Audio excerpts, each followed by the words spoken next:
guys, it is Sophia the Shadowhunter, and today I'm going to be doing more of a book haul for you. These are books I've owned for a while, and since I changed rooms into a small room of my own, I've got less storage space for books, so these are just some miscellaneous books of mine that I would have done before, which I should have done before when I actually had 2 full bookshelves to use for them, but I'm doing them now, so let's get started. If you guys have any books you want to share of ones that you want to read, that you own, that you want to get rid of, or you're trying to find out how to sell them, please leave your comments down below. And if you guys have any deals to them, I'd appreciate them because I've been trying to sell them online and to half-price books, and they give you very little for them. And I spent lots of money on these books, and I want to be able to get the most I can for them. So let's get started.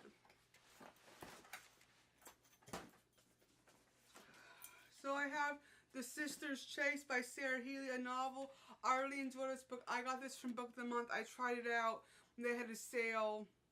They were like, I want to say it was like $15 a month, and you got one for like free, so I tried it out, and the books I got for them, I really enjoyed them. They were great, but when I looked into getting book boxes, it's been really hard for me to find ones that I like because the books I like are so different and so interesting and mostly historical and mostly non-fictional, and a lot of these boxes that I want to get, they're fiction.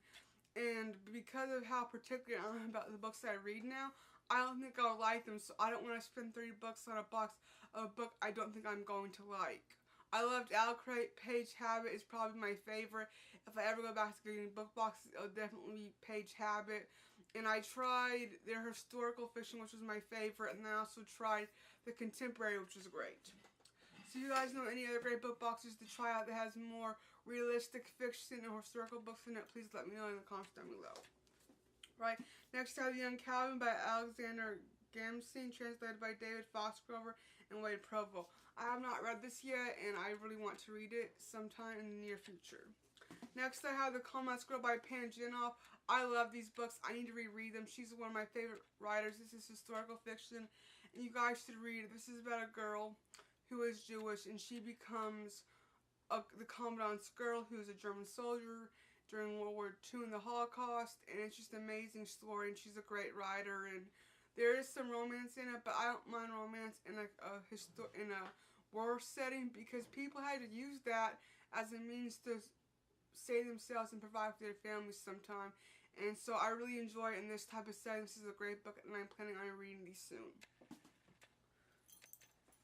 Next I have The Thief of Time by John Bowen, author of Crip, and this is also a wonderful book by John Bowen.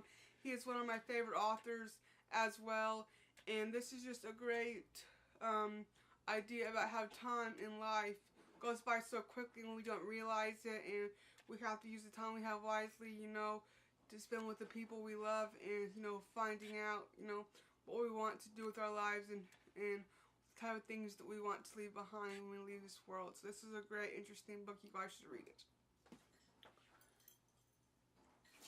Okay. Next, I had The Liberty Amendments by Michael R. Levin, Restoring the American Republic. This was a great book. I waited a long time to get this book because when it first came out, it was too expensive, and so I got this used as a library copy, but it was a great book. You guys should read it to learn about the amendments. It's very educational and very interesting. Next, I have All About Elk, North America Hunting Club. I've not read this yet either. I'm not really into hunting, but my dad got this book for me and I still have it. Ooh, this book's all torn up. Okay, here is, let me see. Chatfield Hollow, a New England novel by Shannon Snow Saros. This is part of that series I started reading last year, and I need to finish it. I own like all 4 or 5 of the books. I had a hard time kind of getting into it. I enjoyed it. It just wasn't my cup of tea. Right. Next I have A More Perfect Union by Ben Carson, MD. This is a wonderful book about our government and a more perfect union, and this is a great book. You guys should read it. And next I have The Fountainhead by Ayn Rand. This is also a very interesting book. You guys should definitely read it. Okay. Next I have The Sugar Creek Inn by Shannon Snow Saros. I've not read this one yet. Maybe I will, maybe I won't. Alright.